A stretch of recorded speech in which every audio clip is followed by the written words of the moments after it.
We are again headed out. I am on my way to the spaceship. We're pulling Captain Little spaceship. Here we go. We're off to Astoria, Westport, Oregon. Hey everyone, my name is Tom and this is my channel. Thanks for watching. I plan to provide high quality content highlighting adventures in the mountains, on the water, and anywhere else there is a place to escape to. There will be some mistakes, a bit of educational material, a whole lot of humor, and hopefully something or somewhere you have yet to experience. Thank you all for watching. Please hit subscribe, thumbs up, and please leave a comment. I would love to know what you think. You can see, but there's a big old American flag over there. Feedlot, just outside of Vancouver. As you may recall from the last video, I have a dream and I am not very smart. This is Tynamara. She is a 1979 Spencer 53. I hope to have her ready to go by September of 24, at which time I plan to... Honestly, I don't have a plan yet, other than whatever I do, I want it to be a positive impact for the less footprint on the environment, positive humanitarian impact, and just try to make a difference for people in need.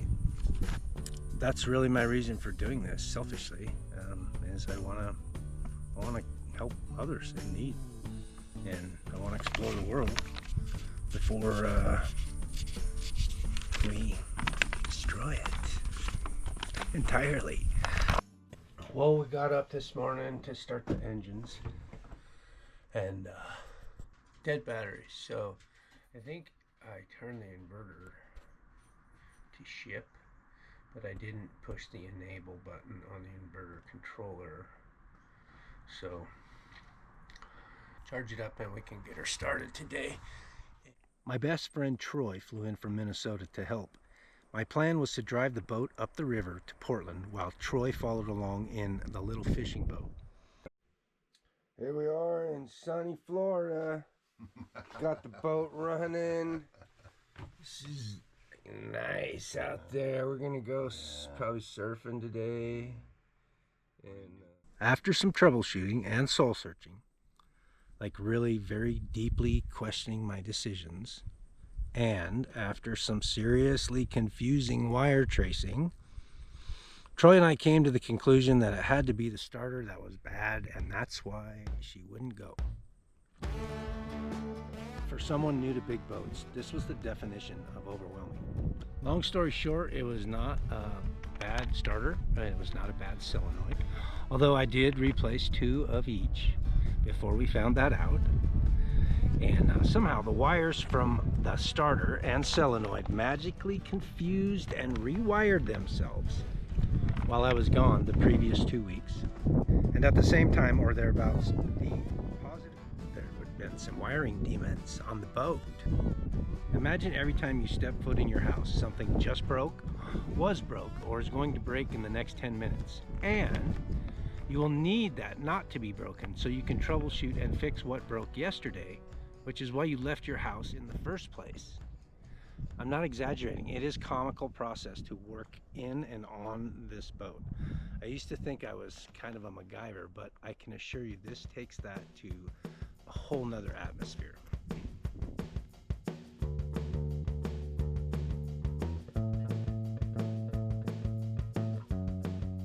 Yeah, baby. That's my boy Troy. That is my man. That's my man. You're gonna see a lot of him. But in the end, all is good. It always is. It definitely took the shine off the nickel of being a boat owner, which I'm quite thankful for, actually. I was uncomfortable being excited for so long, for such an extended time, and I had to have a schedule for this thing, and so that was kind of weighing on me. So now, this has gotten me more realistic. Now I can be more realistic, make more reasoned choice decisions, unemotional decisions concerning Tyna. for sure. Other things that I have humbly learned so far about owning a blue water vessel. Number one, first thing I learned is I have a tender and a life raft. I actually got 3 water transportation devices for the price of one.